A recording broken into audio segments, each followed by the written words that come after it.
el príncipe de los predicadores, Charles Spurgeon. Narrado por Samuel Andrés Chaparro Sandoval.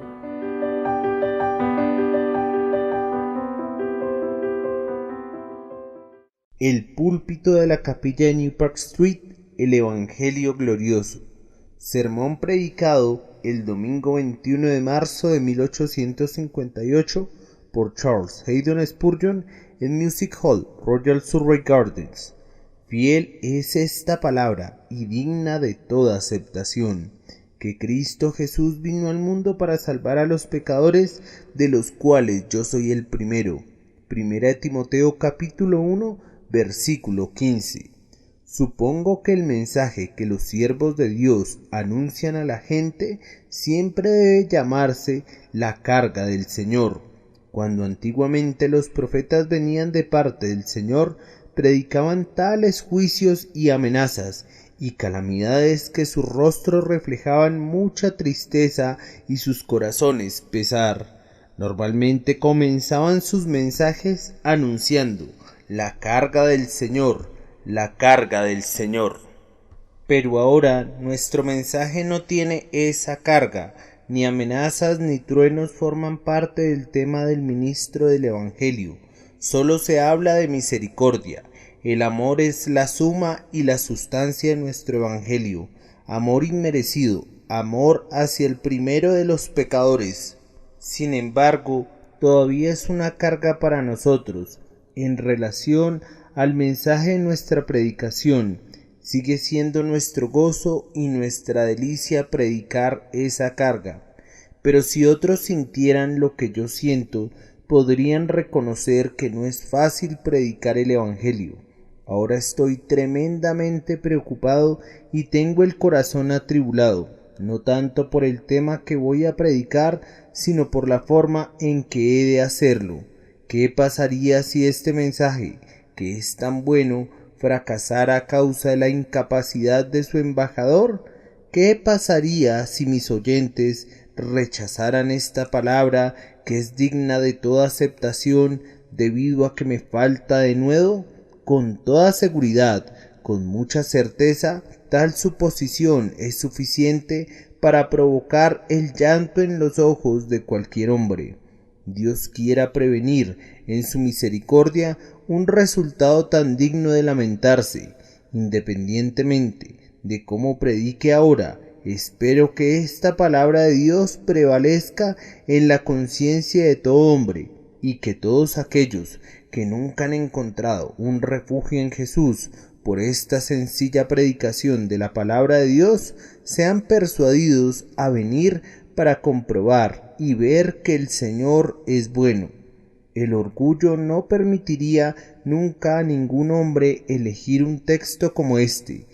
Es importante lucirse con él, pues muy simple, la naturaleza humana está presta a exclamar: no podría predicar sobre este texto, es demasiado sencillo, no hay ningún misterio en él, no podría mostrar todo mi conocimiento, es simplemente un anuncio sencillo y de puro sentido común. Preferiría no usarlo ya que rebaja al hombre, no importando cuánto exalte al Señor. Por tanto, no esperen de mí otra cosa que el texto y su más sencilla explicación. Tendremos dos grandes temas. En primer lugar está el texto. Seguidamente hay una doble recomendación agregada al texto. Fiel es esta palabra y digna de toda aceptación. En primer lugar tenemos la declaración del texto. Cristo Jesús vino al mundo para salvar a los pecadores. En esa declaración hay tres cosas muy importantes. Estas son el Salvador, el pecador y la salvación. En primer lugar está el Salvador. Cuando se explica la religión cristiana, este es el punto por donde debemos empezar. La persona del Salvador es la piedra angular de nuestra esperanza. Sobre esa persona descansa la eficacia de nuestro Evangelio. Si alguien predicara un Salvador que es un simple hombre, no sería digno de nuestras esperanzas, y la salvación predicada sería inadecuada a nuestras necesidades.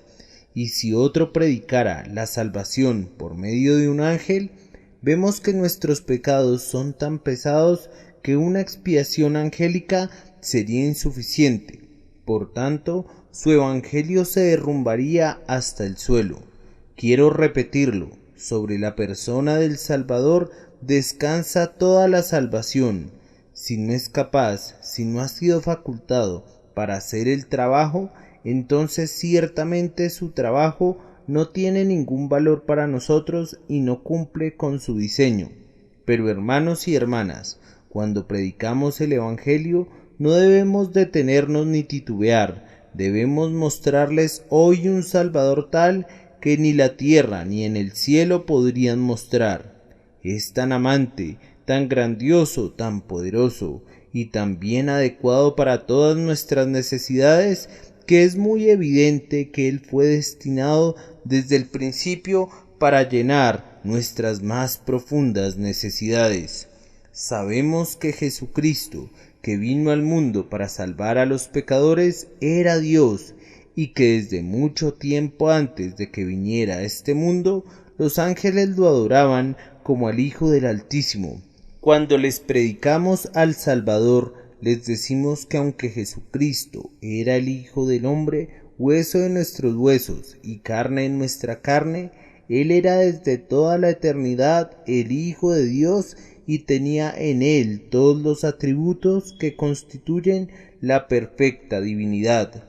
¿Qué otro mejor Salvador podría tener cualquier hombre que el propio Dios? ¿Acaso no es capaz de limpiar el alma el que hizo los cielos? Si desde el principio desplegó los cielos como un velo e hizo la tierra para que el hombre pudiera habitar en ella, ¿no es capaz de rescatar al pecador de la destrucción venidera? Cuando decimos que Él es Dios, declaramos a la vez que es omnipotente y que es infinito. Y cuando estos dos atributos unen sus trabajos, ¿qué puede ser imposible para ellos? Cuando Dios decide hacer algo, no puede existir ningún fracaso. Cuando Dios emprende algo, tiene que realizarse, puesto que Cristo Jesús, hombre, era también Cristo Jesús Dios. Cuando anunciamos al Salvador, tenemos plena confianza que estamos ofreciéndoles una palabra que es digna de toda aceptación. El nombre dado a Cristo sugiere algo relacionado con su persona. Él es llamado en nuestro texto Cristo Jesús. Esas dos palabras quieren decir el Salvador ungido. El Salvador ungido que vino al mundo para salvar a los pecadores. Debemos hacer una pausa aquí y leer nuevamente este texto. Él es el Salvador ungido. Dios Padre, desde toda la eternidad, ungió a Cristo para que ejerciera el oficio de Salvador de los hombres. Por lo tanto, cuando contemplo a mi Redentor, que viene del cielo para redimir al hombre del pecado, veo que no viene sin haber sido enviado o sin una comisión. Él tiene la autoridad de su Padre que lo respalda en su trabajo. Por lo tanto, hay dos cosas inmutables sobre las cuales descansa mi alma. Está la persona de Cristo, divina en sí misma, y está el ungimiento de lo alto, dándole el sello de una comisión recibida de Jehová, su Padre. Oh pecador, ¿qué otro mejor Salvador necesitarías de aquel a quien Dios ha ungido? ¿Qué más podría requerir si el eterno Hijo de Dios es tu rescate y el ungimiento del Padre es la ratificación del pacto? Sin embargo, no habríamos descrito completamente la persona del Redentor mientras no hayamos advertido que Él fue hombre. Leemos que Él vino al mundo, y con esto no nos estamos refiriendo a sus venidas usuales, puesto que a menudo vino antes al mundo. Leemos en la Escritura: descenderé, pues, para ver si han consumado su maldad, según el clamor que ha llegado hasta mí, y si no, lo sabré. De hecho, Él está siempre aquí. Los pasos de Dios han de verse en el santuario, pues son muy visibles tanto en su providencia como en la naturaleza. ¿Acaso no visita Dios la tierra cuando monta en la tempestad y viaja sobre las alas del viento? Pero esta venida fue diferente de todas las otras. Cristo vino al mundo en el sentido de la más perfecta y completa unión con la naturaleza humana. Oh pecador, cuando predicamos a un divino Salvador, tal vez el nombre de Dios sea tan terrible para ti que difícilmente pienses que el Salvador se adapta a ti. Pero escucha de nuevo la vieja historia. Aunque Cristo era el Hijo de Dios, Él abandonó su altísimo trono en la gloria y se inclinó hacia el pesebre. Allí está como un niño recién nacido. Míralo crecer desde la niñez hasta la adultez y mira cómo sale al mundo a predicar y sufrir. Míralo gemir bajo el yugo de la opresión. Es humillado y despreciado. Su rostro está más desfigurado que el de cualquier otro hombre y su figura más que la de los hijos de los hombres. Míralo en el huerto, cómo suda gotas de sangre. Míralo en casa de Poncio Pilato, donde es azotado y sus hombros abiertos sangran por los azotes. Míralo en la cruz sangrienta. Míralo muriendo en una agonía demasiado terrible para poder imaginarla, y mucho menos describirla. Míralo en el sepulcro silente. Míralo finalmente, rompiendo las ataduras de la muerte, levantarse al tercer día para después subir a los cielos, llevando cautiva la cautividad. Pecador, ahora tienes al Salvador ante ti, claramente manifestado, el que fue llamado Jesús de Nazaret, que murió en la cruz, que tenía sobre su cruz un letrero con la inscripción: Jesús de Nazaret, Rey de los judíos. Este hombre era el Hijo de Dios, el brillo de la gloria de su Padre y la imagen expresa de su Padre, engendrado por su Padre antes de todos los mundos, engendrado no creado, siendo de la misma sustancia que el Padre, existiendo en forma de Dios. Él no consideró el ser igual a Dios como algo a que aferrarse, sino que se despojó a sí mismo, tomando forma de siervo, haciéndose semejante a los hombres y hallándose en condición de hombre. Se humilló a sí mismo, haciéndose obediente hasta la muerte y muerte de cruz.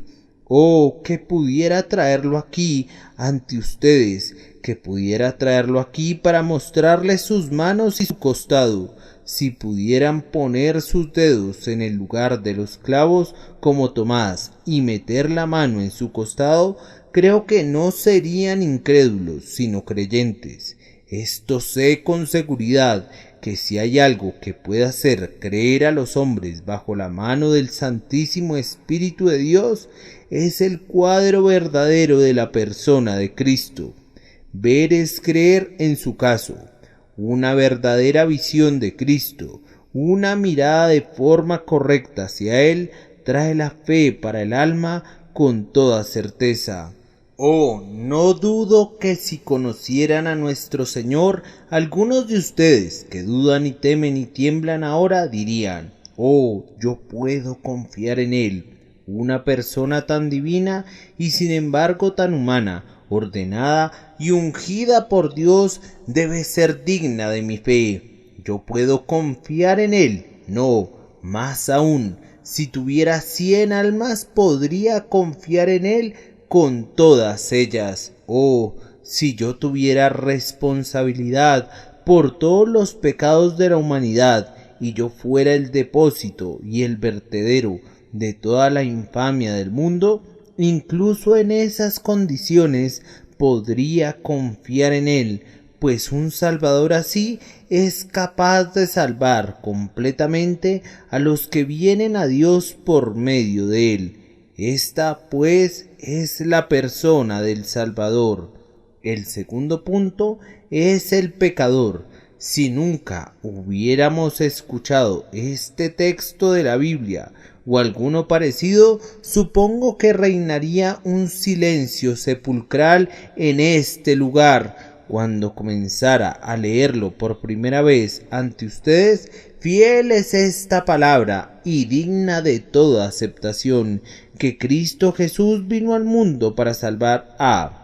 Sé cómo inclinarían hacia adelante sus cabezas, serían todos oídos y ojos, y se esforzarían al máximo por saber por quién murió el Salvador. Cada corazón preguntaría ¿a quién vino a salvar? Y si nunca hubiéramos escuchado el mensaje, ¿cómo palpitaría nuestro corazón, lleno de temor ante la inseguridad de no poder cumplir de ninguna manera con el perfil del carácter descrito?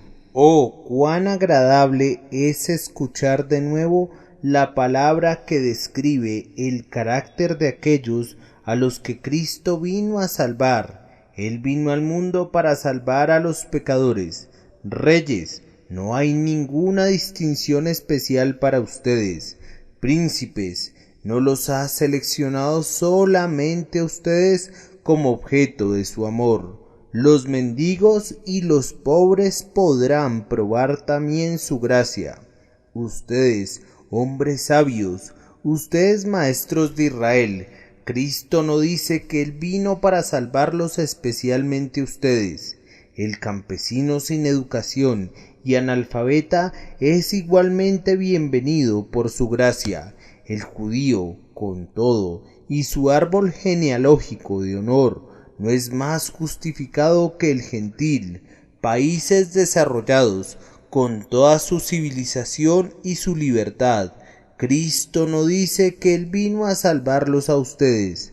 Él no los nombra a ustedes como la clase distinguida que es el objeto de su amor. No, ni ustedes que están llenos de buenas obras y que se consideran santos entre los hombres. Él tampoco los distingue a ustedes. El único y simple título, tan grande y tan amplio como la humanidad misma, es sencillamente este: Jesucristo vino al mundo para salvar a los pecadores. Ahora, fíjense bien, debemos entender el texto en un sentido general cuando leemos que todos aquellos que Jesús vino a salvar son pecadores. Pero si alguien preguntara, ¿puedo concluir por el texto que soy yo salvo? Debemos entonces hacerle a su vez otra pregunta. Comenzamos con el sentido general. Jesucristo vino al mundo para salvar a los pecadores. Los hombres que Cristo vino a salvar eran por naturaleza pecadores, nada menos ni nada más que pecadores. A menudo he dicho que Cristo vino al mundo para salvar a pecadores conscientes de su pecado. Eso es muy cierto. Él vino para eso, pero esos pecadores no tenían conciencia de su pecado cuando Él vino para salvarlos. Ellos no eran otra cosa sino pecadores muertos en sus delitos y pecados cuando Él vino a ellos. En una noción común que debemos predicar que Cristo murió para salvar a los que son llamados pecadores sensibles. Eso es muy cierto, pero ellos no eran pecadores sensibles cuando Cristo murió para salvarlos. Él los vuelve pecadores sensibles, es decir, que sienten convicción de pecado como un efecto de su muerte. Aquellos por quienes murió son descritos sin ningún adjetivo que disminuya el alcance de la palabra, como pecadores, como simples pecadores, sin ningún distintivo de mérito o marca de bondad que los pueda distinguir de sus compañeros. Pecadores. Ahora, El término incluye una muestra de cada tipo de pecadores. Los pecados de algunos hombres son poco visibles, tienen educación religiosa y poseen también educación moral, por tanto, no se lanzan a las profundidades del pecado. Se contentan con marchar a lo largo de las costas del vicio y se guardan de aventurarse tierra adentro.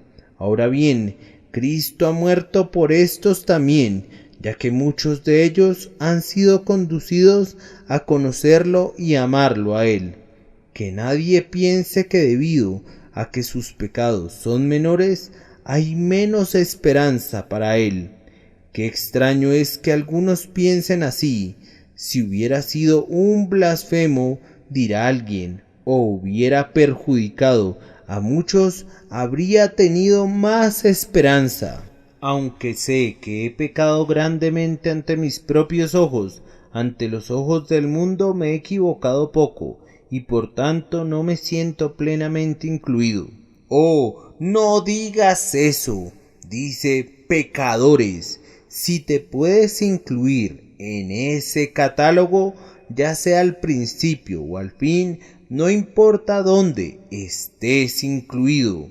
Y la verdad es que aquellos que Jesús vino a salvar eran originalmente pecadores, y puesto que tú también eres uno, no tienes ninguna razón para pensar que estás excluido. También digo que Cristo murió para salvar a los pecadores culpables de los peores pecados. Sería una vergüenza mencionar las cosas que practican en privado. Han existido hombres que han inventado vicios que ni el demonio mismo conocía hasta que ellos los inventaron. Ha habido hombres de naturaleza tan bestial que los mismos perros son criaturas más honorables que ellos. Hemos sabido de seres cuyos crímenes han sido más diabólicos y más detestables que cualquier acción atribuida aún al demonio mismo. Pero mi texto no excluye ni siquiera estos. ¿Acaso no hemos conocido algunos blasfemos que son tan profanos que no pueden pronunciar palabra sin agregar un juramento? Blasfemar, que inicialmente era algo terrible para ellos, se ha convertido ahora en algo tan común que preferirían maldecir antes de decir sus oraciones y jurar antes de cantar alabanzas a Dios. Maldecir se ha convertido en parte de su comida y bebida, una cosa tan natural para ellos que a pesar de lo terriblemente pecaminoso de eso, no se escandalizan y lo hacen muy a menudo. En cuanto a las leyes de Dios, se gozan en conocerlas simplemente para transgredirlas. Háblales de un nuevo vicio y se sentirán halagados. Se han vuelto como aquel emperador romano que estaba rodeado de parásitos aduladores, que no conocían mejor forma de agradarlo que inventando algún nuevo crimen. Hombres que se han sumergido de cuerpo entero en el lúgubre golfo infernal del pecado. Hombres que, no contentos con ensuciar sus pies caminando en medio del fango, abren la tapa de la trampa que usamos para encerrar a la depravación y se lanzan hasta el lugar donde se reproduce, gozándose en la suciedad de la iniquidad humana. Pero no hay nada en mi texto que pueda excluir incluso a estos. Muchos de estos serán lavados por la sangre del Salvador y serán hechos partícipes del amor del Salvador. Este texto tampoco hace ninguna distinción en cuanto a la edad de los pecadores. Pienso que muchos de mis oyentes tienen un color de cabello totalmente opuesto al color de su carácter. Por fuera tienen el cabello blanco, pero por dentro son totalmente oscuros. Han ido acumulando una capa de crímenes tras otra. y si ahora escarbáramos a través de los múltiples depósitos de numerosos años, descubriríamos reliquias pétreas de pecados cometidos en la juventud, sumergidas en medio de las profundidades de sus corazones de piedra. Lo que antes era tierno, ahora es seco y duro. Se han adentrado mucho en el pecado. Si se convirtieran ahora, ¿no sería ciertamente una maravilla de la gracia? Cuán difícil es doblegar a un viejo roble, ahora que ha crecido y se ha endurecido y está rugoso. ¿Puede ser cambiada su inclinación? ¿Puede el gran labrador darle forma? ¿Puede injertar en ese viejo tronco endurecido algo que traiga frutos celestiales? Claro que sí, él puede, ya que el texto no menciona ninguna edad y muchos de nuestros antepasados han probado el amor de Jesús en sus últimos años. Pero, dirá alguno, mi pecado ha tenido especiales agravaciones conectadas con él. He pecado yendo en contra de la luz y del conocimiento. He pisoteado las oraciones de una madre. He despreciado las lágrimas de un padre. No he prestado atención a los consejos. En mi lecho de enfermo, Dios mismo me ha reprendido. Mis resoluciones han sido frecuentes y frecuentemente se han visto incumplidas. En cuanto a mi culpa, no se puede medir con estándares ordinarios. Mis crímenes pequeños son mayores que las más profundas iniquidades de otros hombres, pues yo he pecado en contra de la luz, en contra de los remordimientos de conciencia y en contra de todo lo que me enseñaba un camino mejor. Pues bien, amigo mío, no veo que tú quedes excluido. Mi texto no hace ninguna distinción, solo dice pecadores. Y en lo que se refiere a mi texto, no hay ningún tipo de límite. Debo entender el texto tal como está, y ni siquiera por ti podría consentir en limitarlo. Dice, Cristo Jesús vino al mundo para salvar a los pecadores. Ha habido algunos hombres salvos que han sido como tú. ¿Por qué, pues, no podrías ser salvo tú? Dentro de los salvos ha habido tremendos malvados, los más viles rateros y las más corrompidas rameras. Entonces, ¿por qué no tú, incluso si eres tan corrompido como esos? Ancianos pecadores de 100 años de edad han recibido la salvación. Hay casos registrados al respecto. Entonces, ¿por qué no podrías recibirla tú? Si de uno de los ejemplos de Dios podemos inferir una regla, y más aún, si tenemos su propia palabra que nos respalda, ¿dónde está el hombre que sea tan arrogante para excluirle él mismo y cerrar la puerta de la misericordia en su propia cara? No, amados hermanos, el texto dice pecadores. ¿Y por qué ese texto no nos podría incluir a ti y a mí en su alcance? Jesucristo vino al mundo para salvar a los pecadores. Pero como dije antes, y debo regresar al tema, si alguien quiere hacer una aplicación particular del texto a su propio caso, es necesario que lo lea de otra manera. No todo hombre puede concluir que Cristo vino para salvarlo a él. Aquellos a los que Cristo vino a salvar son pecadores, pero Cristo no salvará a todos los pecadores. Hay algunos pecadores que indudablemente se perderán porque rechazan a Cristo, lo desprecian, no se arrepienten, eligen su propia justicia, no se vuelven a Cristo, no aceptan ni sus caminos ni su amor.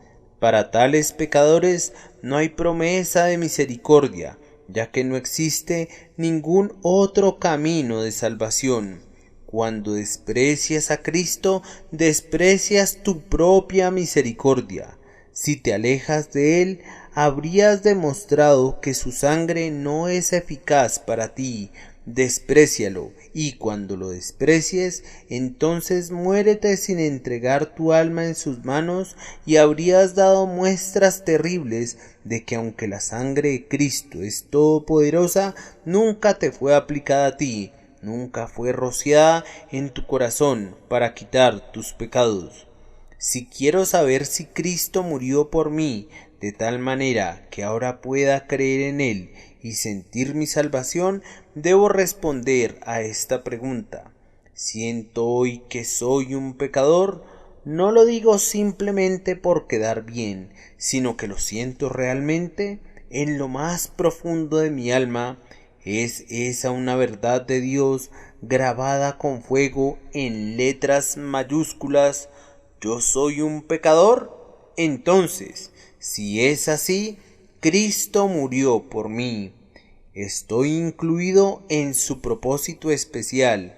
El pacto de la gracia incluye mi nombre en el viejo libro de la elección eterna. Allí está incluida mi persona.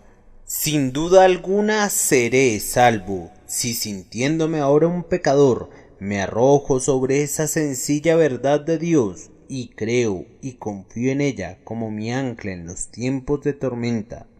Díganme, hermanos y hermanas, ¿no están preparados a confiar en Él? ¿Acaso no hay entre ustedes algunos capaces de decir que se reconocen pecadores?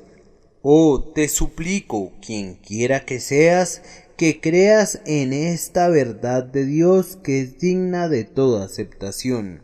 Cristo Jesús vino para salvarte. Conozco tus dudas, conozco tus temores, puesto que yo mismo los he tenido, y el único camino por el cual puedo mantener vivas mis esperanzas es simplemente este. Cada día soy traído a la cruz. Creo que hasta mi lecho de muerte no tendré otra esperanza sino esta. Nada en mis manos llevo, simplemente a tu cruz me apego. Y la única razón por la que creo en este momento que Jesucristo es mi Redentor es simplemente esta.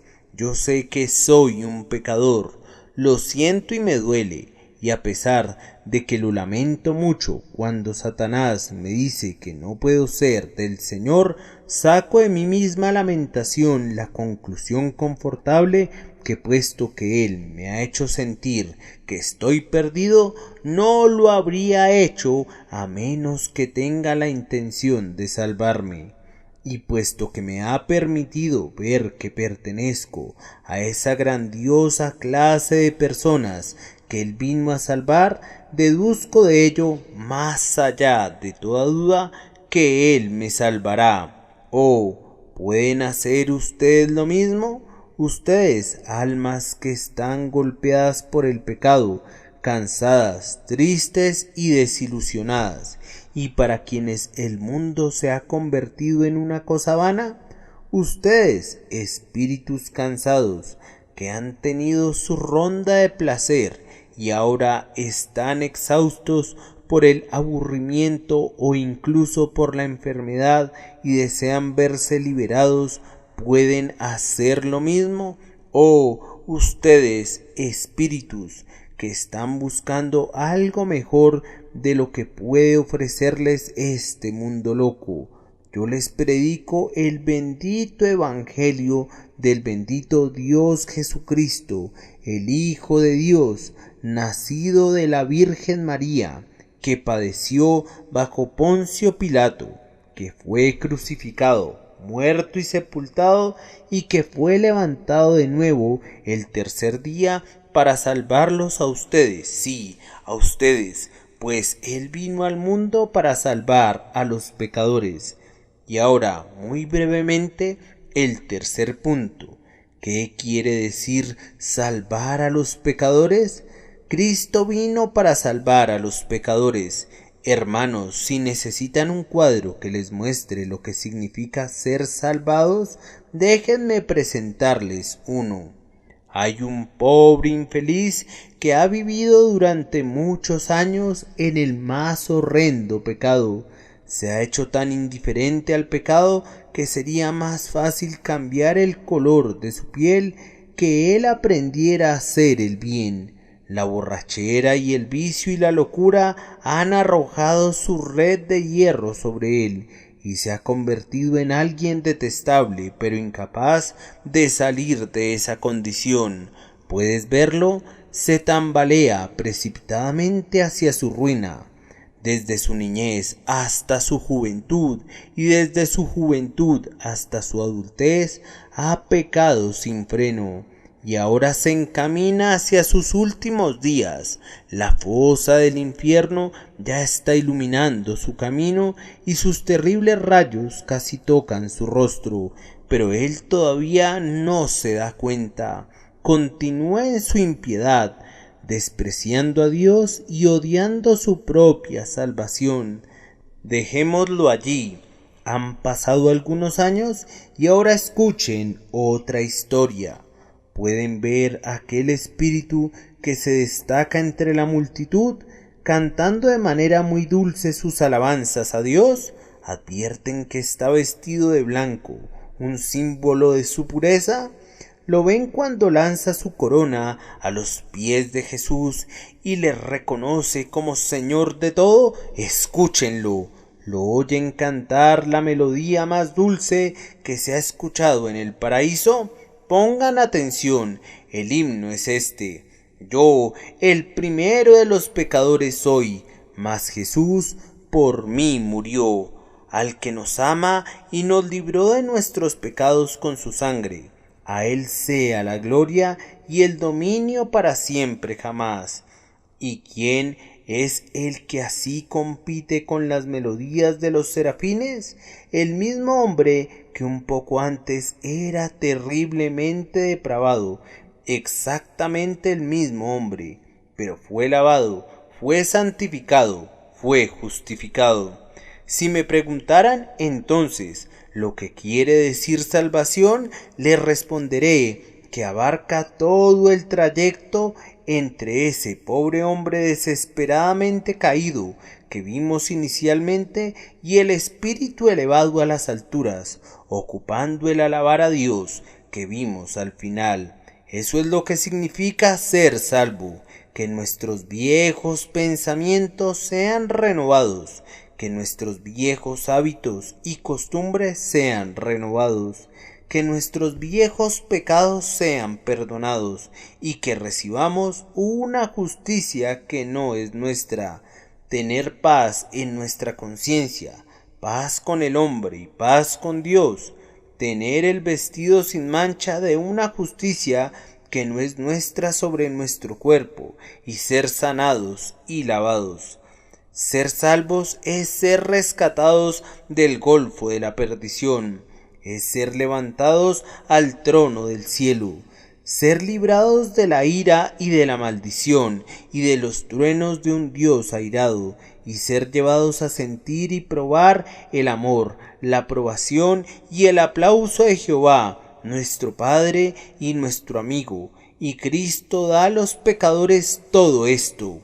Cuando predico este sencillo evangelio, no tengo nada que ver con aquellos que no se consideren pecadores. No tengo nada que ver con aquellos que deben ser canonizados, ni con los que reclaman una santa perfección obtenida por medio de ellos mismos. Mi evangelio es para los pecadores y solo para los pecadores. Y la totalidad de esta salvación tan amplia y brillante e indeciblemente preciosa y eternamente segura está dirigida hoy a los marginados, a los desechados. En una palabra, está dirigida a los pecadores. Creo haber declarado la verdad del texto. Ciertamente, nadie puede malentenderme a menos que lo haga intencionalmente. Cristo Jesús vino para salvar a los pecadores, y ahora, aunque mi tarea llega a su fin, me queda por delante la parte más difícil, la doble recomendación del texto. Primero, fiel es esta palabra, que es una recomendación para el que duda, En segundo lugar, y digna de toda aceptación, esa es una recomendación para el indiferente y también para el ansioso. Primero, fiel es esta palabra. Este texto se recomienda para el que duda. El diablo tan pronto detecta que hay hombres bajo el sonido de la palabra de Dios, se desliza por la multitud y susurra en el corazón de uno: no lo creas, y en el otro: ríete de eso, y en el otro: no aceptes eso. Y cuando se topa con una persona a quien va dirigido el mensaje, alguien que se siente pecador, entonces el diablo redobla sus esfuerzos para que no crea en absoluto el mensaje. Sé lo que Satanás te dijo a ti, mi pobre amigo. Allá dijo: no lo creas, es demasiado bueno para ser cierto. Déjenme responderle al diablo con las propias palabras de Dios. Fiel es esta palabra, es buena y es tan verdadera como buena. Es demasiado buena para ser realidad si Dios mismo no la hubiera dicho. Pero, puesto que Él la ha dicho, no es demasiado buena para no ser realidad. Te diré por qué piensas que es demasiado buena para ser cierto. Es porque tú pesas el grano de Dios con tu propia balanza. Por favor, recuerda que tus caminos no son sus caminos, ni sus pensamientos son tus pensamientos. Como son más altos los cielos que la tierra, así son sus caminos, más altos que vuestros caminos, y sus pensamientos más altos que vuestros pensamientos. Pues bien, tú piensas que si algún hombre te ofende, no podrías perdonarlo, sí, pero Dios no es un hombre.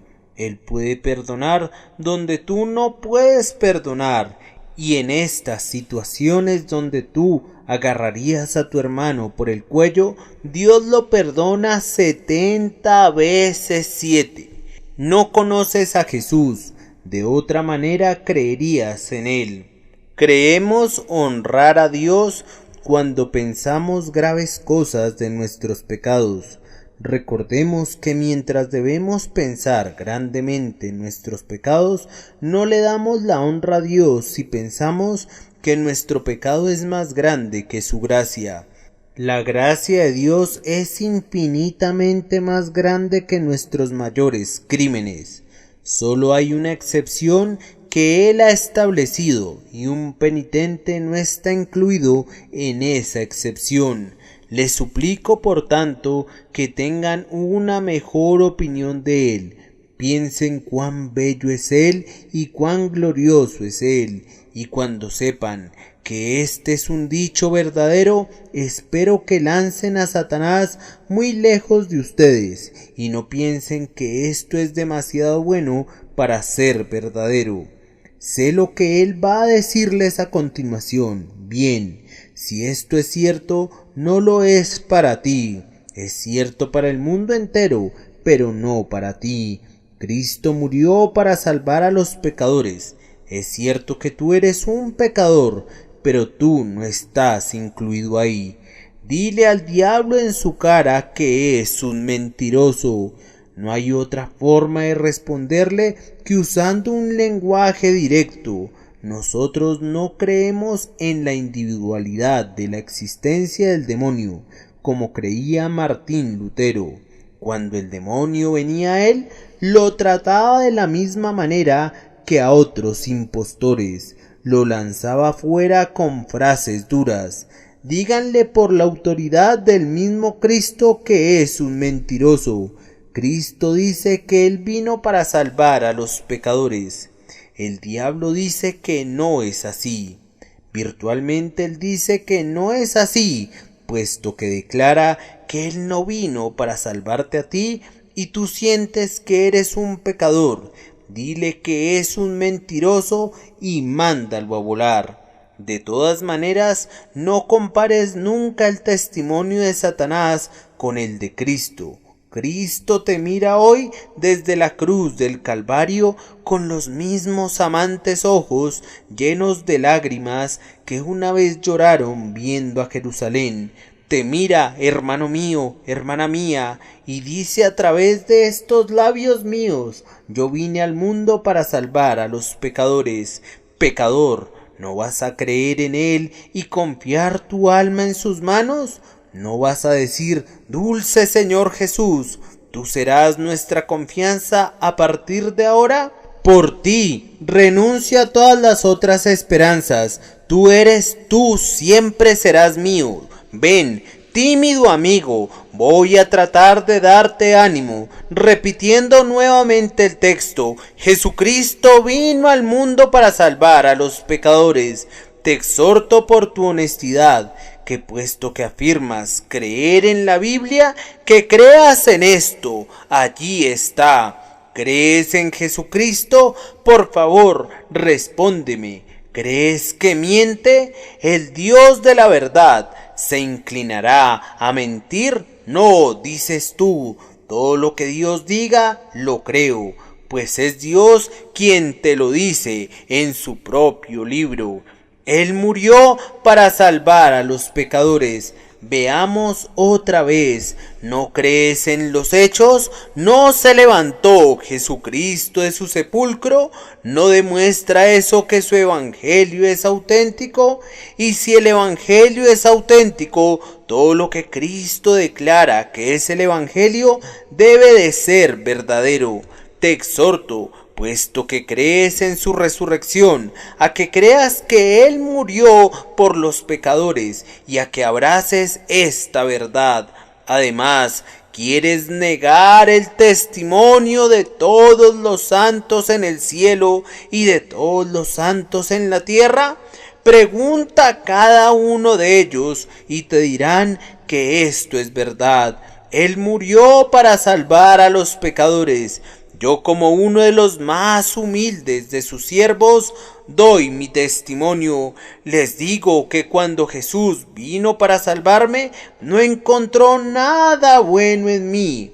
Sé con toda certeza que no había nada en mí que pudiera recomendarme ante Cristo.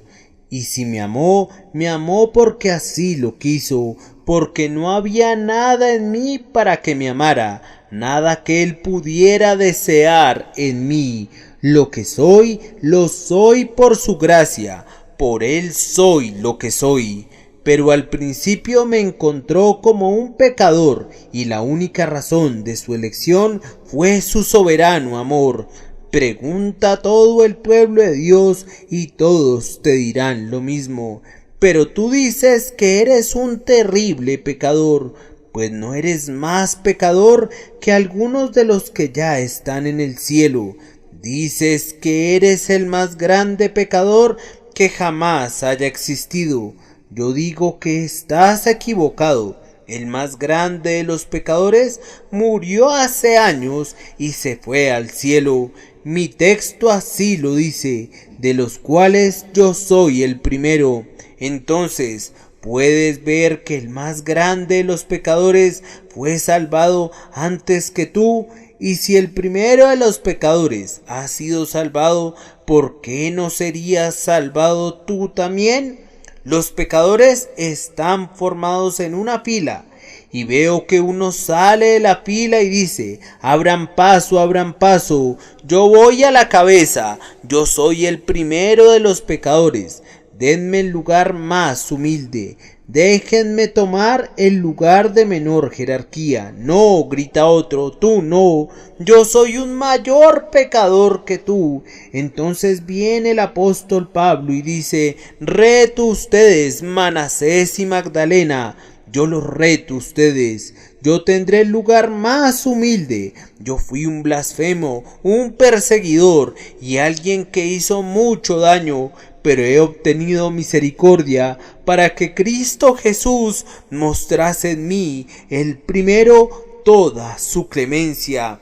Entonces, si Cristo ha salvado al peor de los pecadores, que haya existido. Oh pecador, no importa cuán pecador seas, no puedes ser más pecador que el primero, y Él tiene la capacidad de salvarte. Oh, te suplico por los miles y miles de testigos alrededor del trono y por los miles de testigos en la tierra, por Jesucristo el testigo en el Calvario, por la sangre derramada que testifica aún ahora, por Dios mismo y por su palabra que es fiel. Te imploro que creas en esta palabra fiel, que Jesucristo vino al mundo para salvar a los pecadores.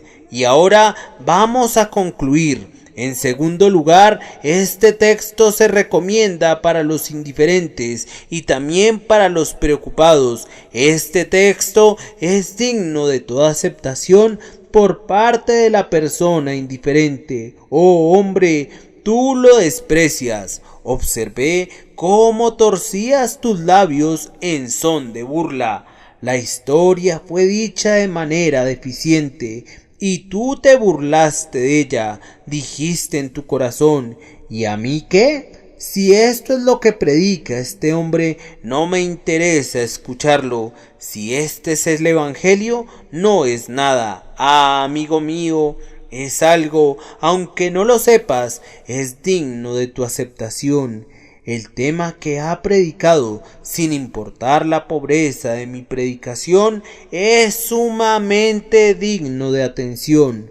No me importa lo que el mejor orador pueda decirte, nunca tendrá un tema mejor que el mío. Si el propio Demóstenes o Cicerón estuvieran aquí, no podrían nunca tener un mejor tema. Aunque un niño te presentara este tema, sería digno de tu atención, pues es sumamente importante. Amigo, no es tu casa la que está en peligro, no es únicamente tu cuerpo, es tu alma. Te suplico por la eternidad, por tus tremendos terrores, por los horrores del infierno, por esa terrible palabra, eternidad, eternidad. Te suplico como hombre, como tu hermano, como alguien que te ama y que desea librarte del horno. Te suplico que no desprecies tus propias misericordias, porque esto es digno de ti, amigo, digno de toda tu atención y digno de tu aceptación sin límites. ¿Eres sabio? Esto es más digno que tu sabiduría. ¿Eres rico? Esto es más digno que toda tu riqueza. ¿Eres famoso? Esto es más digno que todo tu honor.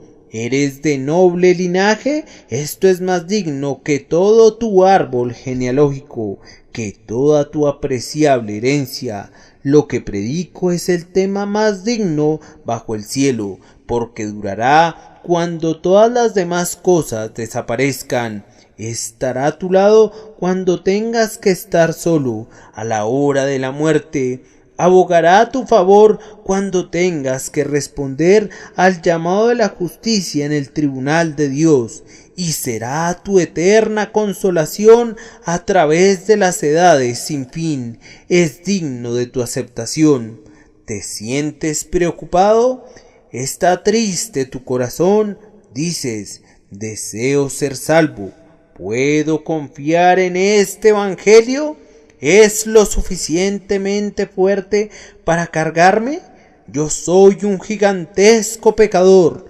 No se derrumbarán sus pilares cual hojas bajo el peso de mi pecado. Soy el primero de los pecadores. ¿Serán sus portales lo suficientemente amplios para recibirme?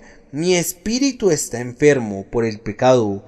¿Puede curarme esta medicina? Sí, el evangelio es digno de ti, es igual a tu enfermedad, es igual a tus necesidades, es completamente suficiente para tus demandas. Si tuviera un medio evangelio que predicar o un evangelio defectuoso, no lo predicaría con ardor, pero tengo uno que es digno de toda aceptación.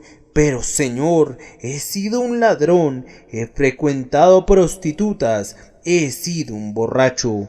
Es digno de ti, pues Él vino para salvar a los pecadores y tú eres uno. Pero Señor, he sido un blasfemo. No te excluye ni siquiera a ti, es digno de tu aceptación. Pero observa bien, es digno de toda la aceptación que tú puedas darle. No solamente debes aceptarlo con la mente, tienes que aceptarlo en tu corazón. Debes abrazarlo con toda tu alma y llamarlo tu todo en todo. Debes alimentarte de él y vivir de él. Y si vives para él y sufres por él y mueres por él, es digno de todo eso. Ahora debo concluir, pero mi espíritu siente que quisiera quedarse aquí. Es muy extraño que muchos hombres no se preocupen por sus almas, cuando este servidor hoy está muy preocupado por ustedes. ¿Qué me debería importar que los hombres se perdieran o se salvaran? ¿Me serviría de algo la salvación de ustedes? Definitivamente no tengo ninguna ganancia en ello, y sin embargo siento más por ustedes, muchos de ustedes, de lo que ustedes sienten por ustedes mismos. Oh, qué extraño endurecimiento del corazón es revelado en el hecho que un hombre no se preocupe de su propia salvación, que sin mediar ningún pensamiento rechace la más preciosa verdad de Dios. Detente, pecador, detente, antes de que te alejes de tu propia misericordia. Detente una vez más, porque tal vez esta sea uno de los últimos avisos, o peor aún, tal vez sea el último aviso que vayas a sentir jamás. Ahora lo sientes, oh, te suplico que no apagues el espíritu. Cuando termines de escuchar este sermón, no regreses a tus vanas preocupaciones. No olvides qué tipo de hombre eres. Busca un lugar tranquilo, entra en tu aposento, cierra la puerta, arrójate al suelo junto a tu cama y confiesa tu pecado. Clama a Jesús, dile que eres un hombre degradado y en la ruina, sin su gracia soberana. Dile que has escuchado hoy que Él vino para salvar a los pecadores y que el pensamiento de un amor como este te ha llevado a deponer las armas de tu rebelión. Dile que deseas de todo tu corazón ser suyo. Allí, con tu rostro contra el suelo, suplícale y dile: Señor, sálvame que perezco. El Señor los bendiga a todos por nuestro Señor Jesucristo. Amén.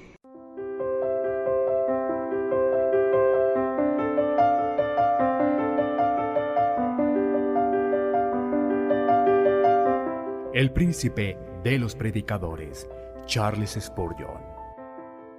Narrado por Samuel Andrés Chaparro Sandoval.